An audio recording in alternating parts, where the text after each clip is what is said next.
So in this topic, uh, what are the different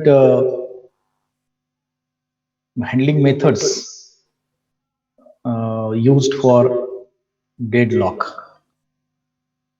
So there are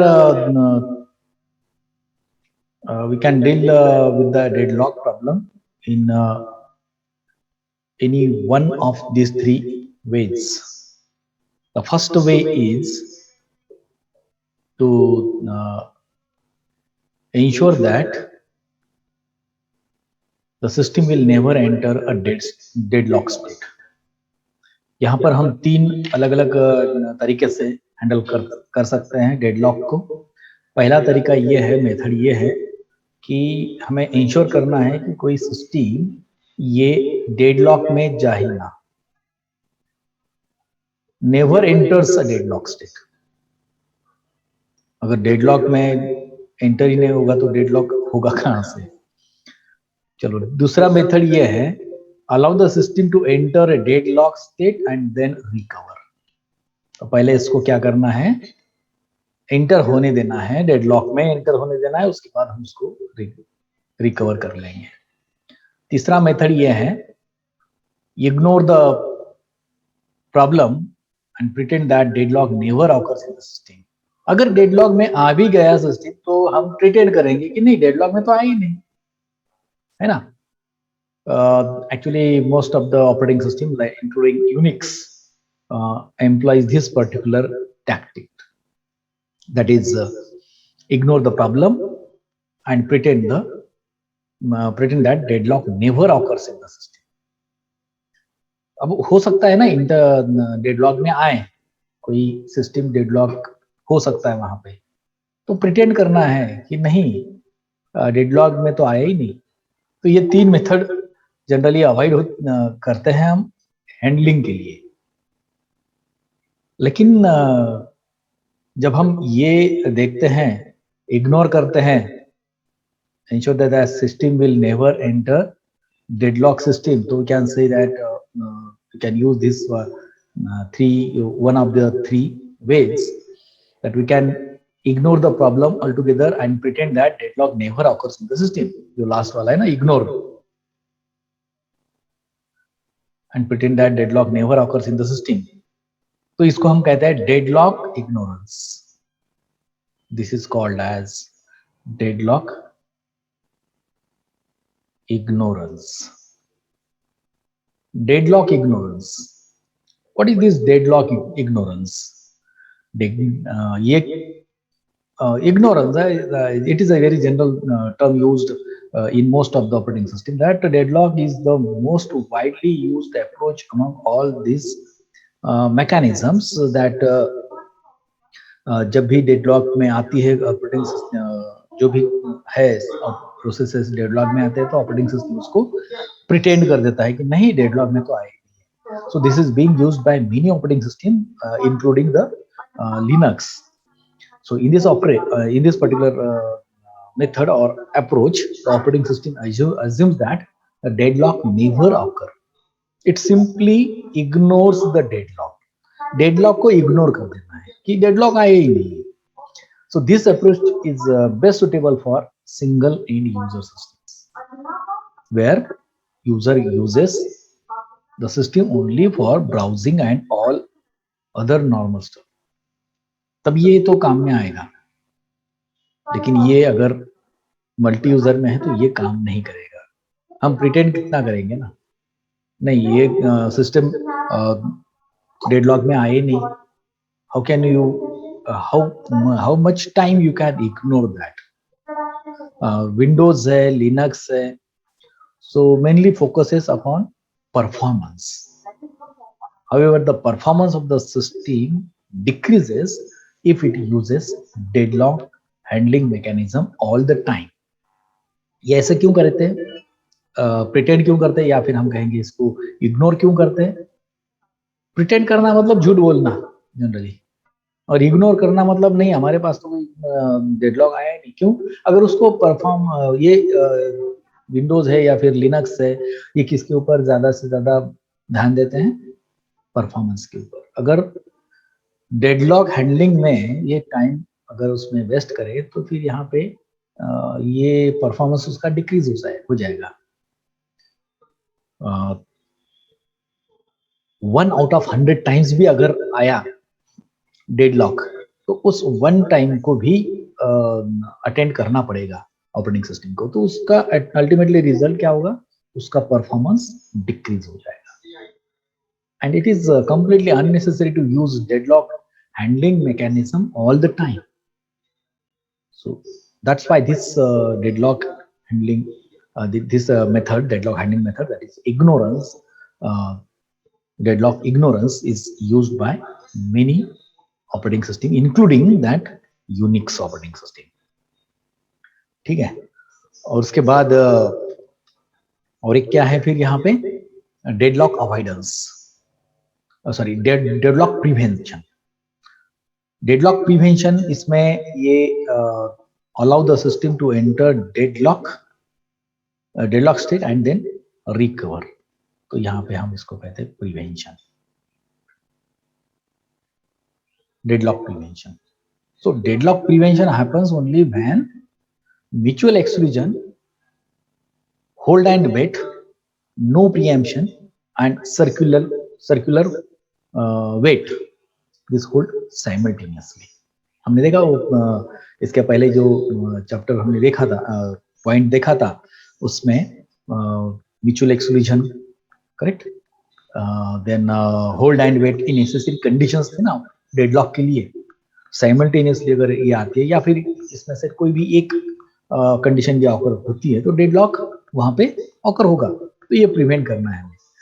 no preemption and circular wait, ये simultaneously अगर आता है वहां पे तो डेडलॉक तो यहाँ पे आएगा।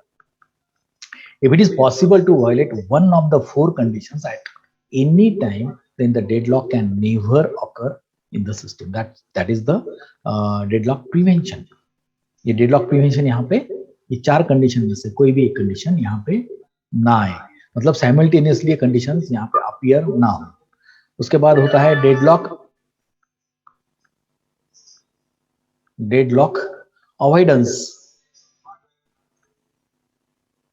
डेडलॉक अवॉइडेंस, तो डेडलॉक अवॉइडेंस में क्या है कि डेडलॉक को अवॉइड करना है। Operating system checks whether the system is in safe state और अनसेफ स्टेट। हम देखेंगे ये जब अवॉइडेंस हम डिटेल में देंगे तब हम safe state and unsafe state मतलब यहाँ पर अगर इंस्टेंस, रिसोर्स इंस्टेंस 2 है और डिमांड 3 की है, डिमांड 3 की है, तो ये सेफ स्टेट में है फिलहाल, लेकिन रिसोर्स इंस्टेंट 1 है और डिमांड 2 की है, तो definitely it is in unsafe state. तो देखेंगे हम बाद में सेफ स्टेट अनसेफ स्टेट क्या होता है और डेडलॉक अवॉइडेंस वहां पे कैसे यूज होगा। तो यहाँ पर ये डेडलॉक अवॉइडेंस में यूज होता है कि सेफ स्टेट और unsafe state at every step which the operating system performs. So that process continues until the system is in safe state. जब तक ये safe state में नहीं आता है तो प्रोसेस ये continuously चलता है कि safe state में कैसे भी आ जाए। Once the system moves to unsafe state, the operating system has to backtrack 1 step और फिर से उसको एक बार क्लियर करने के लिए चला जाएगा। So in simple word, we can say that operating system reviews each allocation so that the allocation doesn't cause the deadlock in the system. तो ये deadlock avoidance में, और deadlock detection and recovery. Deadlock detection and recovery इसमें एक minute, deadlock detection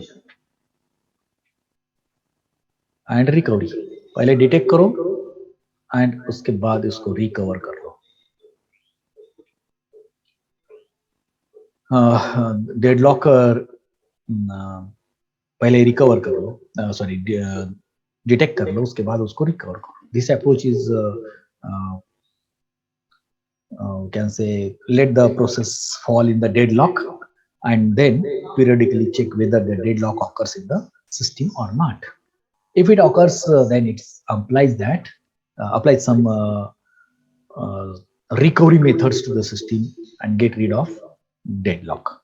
So to ensure that deadlock never occurs, the system uses either deadlock prevention or deadlock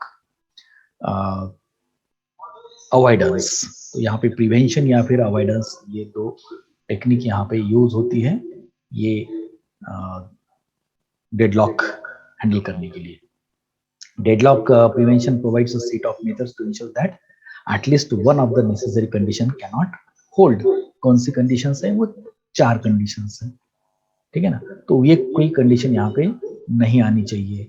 So deadlock requires, avoidance requires that the operating system be given additional information in advance concerning which resources a thread will request and use during its lifetime.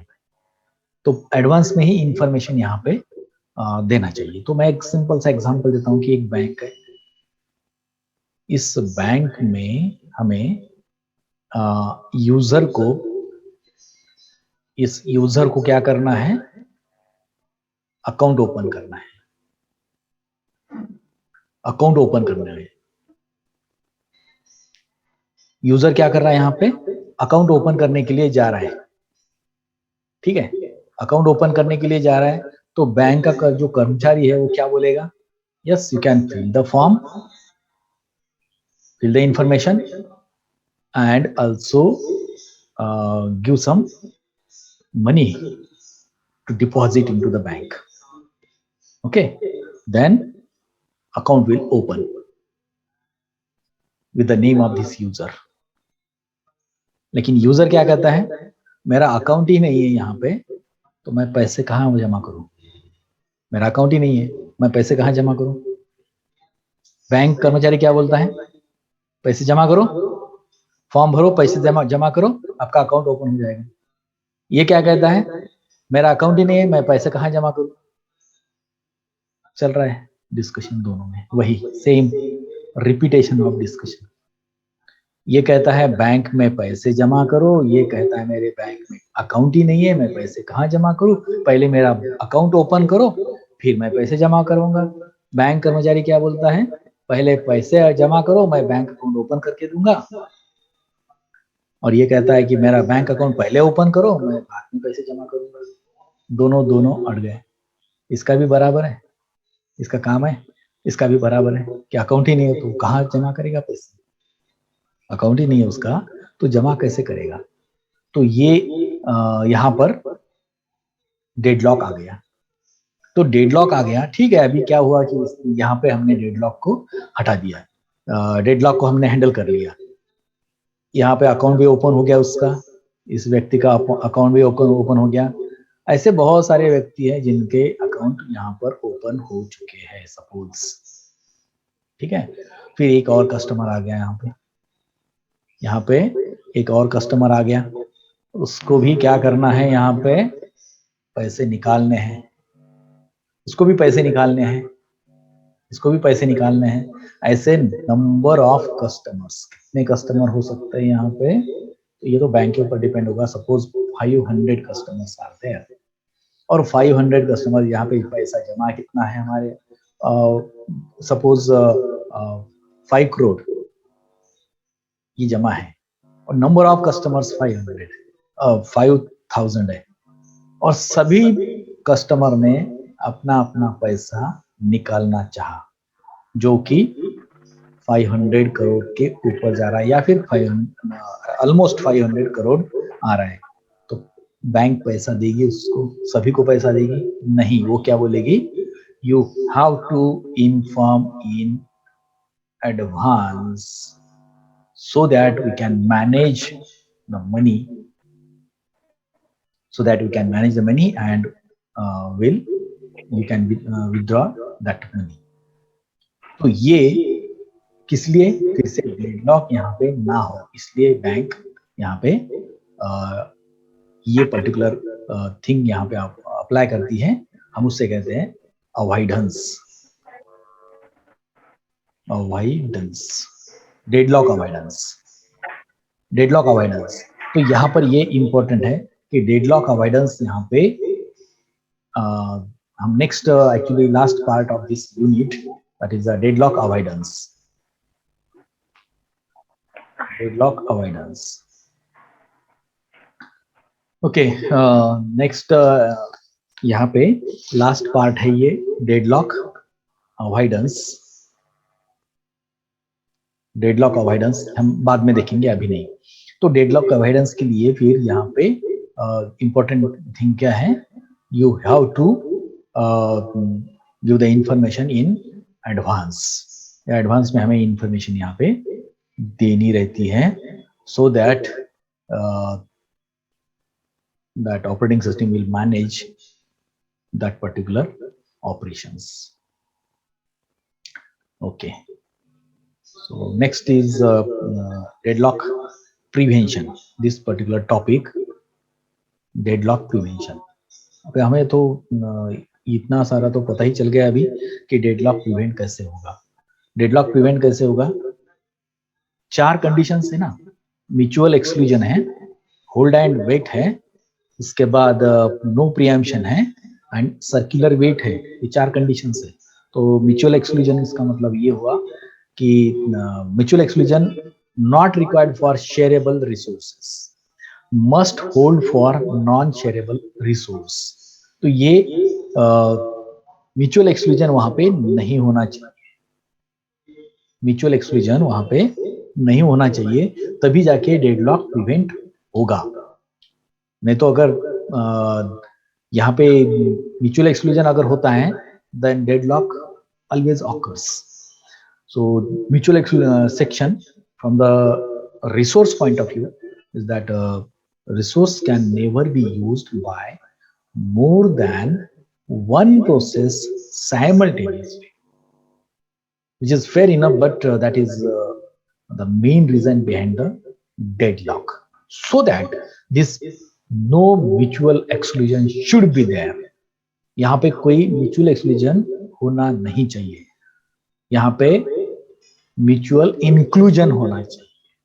If a resource could have been used by more than one process at the same time, then the process would have never been waiting for any resource. Waiting में कोई नहीं आएगा। अगर कोई demand करता है तो उसमें वेटिंग में नहीं आना चाहिए। ये कब वेटिंग में आएगा, जब म्यूचुअल एक्सक्लूजन होगा।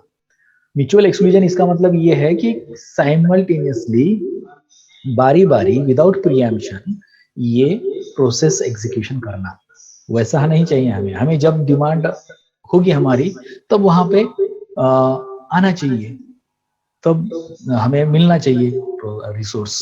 तो यहाँ पे नहीं मिलता रिसोर्स वो, so that is mutual exclusion. तो म्यूचुअल एक्सक्लूजन होना नहीं चाहिए, no mutual exclusion to avoid to prevent the deadlock. दूसरा कंडीशन क्या है, होल्ड एंड वेट। ये जो कंडीशन है ये भी नहीं होनी चाहिए वहां पे। So it must guarantee that whenever process requests a resource, it does not hold any other resources. अगर एक कोई रिसोर्स डिमांड कर रहा है, एक रिसोर्स है सपोज यहाँ पे R1 और प्रोसेस है P1, एक प्रोसेस अगर रिक्वेस्ट करता है, रिक्वेस्ट का असाइनमेंट साइन, रिक्वेस्ट सिंबल ये होता है towards the R1, P1 to R1, request a resource, it does not hold any other resource. तो फिर यहाँ पर ऐसा कोई होना नहीं चाहिए जैसा यहाँ पे R2 है। R2 इसके साथ नहीं होना चाहिए। अगर ये R2 P1 is holding R2 and requesting R1, definitely there will be deadlock. So hold, it holds and wait for any other resource. तो ये कंडीशन नहीं होनी चाहिए यहाँ पे। यहाँ पर ये कंडीशन अगर आती है तो फिर हम कहेंगे कि यहाँ पर डेडलॉक प्रिवेंट हो जाएगा। तो before requesting to R1, P1 must release R2, R2 को उसने रिलीज करना चाहिए। Requires process to request and be allocated all its resources but before it begins execution. और allow process to request resources only when the process has none. यहाँ पे किसी कोई भी रिसोर्स यहाँ पे नहीं है, तब जाके ये डिमांड कर सकता है. लो रिसोर्स यूटिलाइजेशन, तो स्टारवेशन पॉसिबल होता है यहाँ पे. लो रिसोर्स यूटिलाइजेशन अगर होता है तो स्टारवेशन यहाँ पे दूसरे प्रोसेस के लिए ये प्रॉब्लम आ सकती है. नो प्रीएम्पशन, यहाँ पे ये भी कंडीशन नहीं होनी चाहिए, यहाँ पे प्रीएम्पशन होना चाहिए. If a process that is holding some resource requests another resource that cannot be immediately allocated to it, then all the resources currently being held are released. तो यहाँ पर एक कंडीशन हमें तो पता है कि प्रीएम्पशन अगर होता है देन डेडलॉक अकर नहीं होता है, लेकिन नो प्रीएम्पशन होता है तो डेडलॉक अकर होता है. So deadlock occurs arises due to the fact that process can't be stop once it starts, तब डेडलॉक आता है. If you take the resource away from the processes which is causing deadlock, then we can prevent deadlock. तो इसको processor को ही वहां से हटा देना, सॉरी प्रोसेस को ही वहां से हटा देना, तो ऑटोमेटिकली वहां पे डेडलॉक अवॉइड हो जाएगा, सॉरी प्रिवेंट हो जाएगा, नॉट अवॉइड, प्रिवेंट हो जाएगा. So preempted resources are added to the list of resources for which process is waiting. तो preempted resources जो भी है वो list of resource में ऐड करेंगे जो कि जहां पे process wait कर रहे हैं. So process will be restarted only when it can again it can regain its old resources as well as the new one that it is requesting. तो ये preemption में ये possible होता है. तो प्रिवेंशन के लिए चौथी भी कंडीशन हमें देखनी पड़ेगी, सर्कुलर वेट में कोई ना है. impose a total ordering of all resource type and require that each process request resources in the increasing order of enumeration. Circular wait वहां पे अवॉइड अगर हो गया तो फिर कोई परेशानी नहीं है. To violate circular wait we can assign a priority number to each of the resources. A process can't request for a lesser priority resource. This ensures that not a single process can request a resource which is being utilized by some other processes and no cycle will be formed. So whenever the cycle avoided, that means circular wait avoid. So by avoiding these things, mutual exclusion, hold and wait, no preemption and circular wait, we can prevent the deadlock. So let us see the last topic of this discussion, that is the deadlock avoidance. तो यहाँ पर deadlock avoidance के लिए actually होता क्या है यहाँ पे कि जब डेडलॉक अवॉइड करना है, so the request for any resource will be granted if the resulting state of the system doesn't cause deadlock in the system. Thus, यहाँ पे additional priority information must be available, then only it is possible to avoid the deadlock. पहले ही हमें information, prior information हमें यहाँ पे चाहिए कि अभी क्या होने वाला है, तब जाके हम डेडलॉक अवॉइड कर सकते हैं. अदरवाइज डेडलॉक नेवर अवॉइड्स और never prevents. Simplest and most useful model requires that each process declare the maximum number of resources of each type that it may need in advance. Advance में ही हर एक process ने, for example process P1 ने पहले ही declare करना है कि उसको 4 resources लगने वाले हैं. उसे कितने रिसोर्स इंस्टेंसेस लगने वाले हैं? 4. ये पहले ही डिक्लेयर करेगा. P2 डिक्लेयर करेगा कि मुझे 3 रिसोर्स इंस्टेंसेस चाहिए. P3 क्या बोलेगा कि मुझे 1 चाहिए. So these are the prior information. So maximum number of resources of each type that it may need. तब जाके क्या होगा कि ये जो resources है ये among the various processes can be easily accessed. So that is the simplest way and most useful also.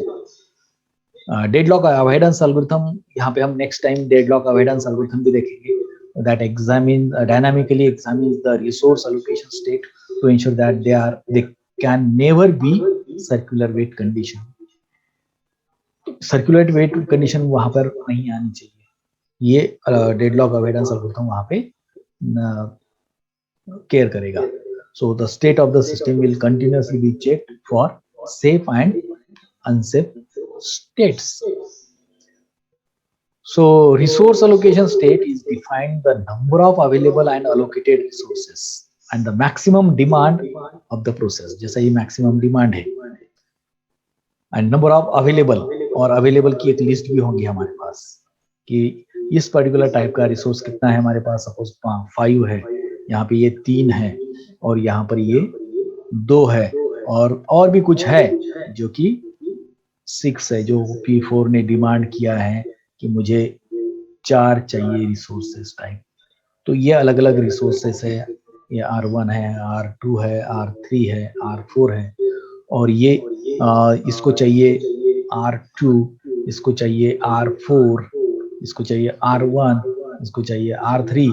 तो ये रिसोर्सेस हमारे पास कितने हैं, कितनों की डिमांड है, ये अगर वहां पे लेते हैं प्रॉपरली, इसका अकाउंटिंग होता है, then deadlock will be avoided. ठीक है. नंबर ऑफ अवेलेबल, अलोकेट कितने हो चुके हैं ये भी तो देखना पड़ेगा ना. अलोकेटेड कितने हैं हमारे पास, मतलब पहले ही अलोकेट कितने हो चुके हैं. इसमें से सपोज 1 है, इसमें 1 है, इसमें 1 है, इसमें 2 हो गए, तो अभी बचे कितने हमारे पास बचे 4, 2, 1 और ये 4 कितने हैं. और इसकी R2 की डिमांड कितनी है, P2 की डिमांड कितनी है, R3 के लिए 3 की, हमारे पास अवेलेबल कितने हैं, 2. सो ये कैसे मैनेज होगा हम देखेंगे नेक्स्ट लेक्चर में. So that is about the deadlock avoidance.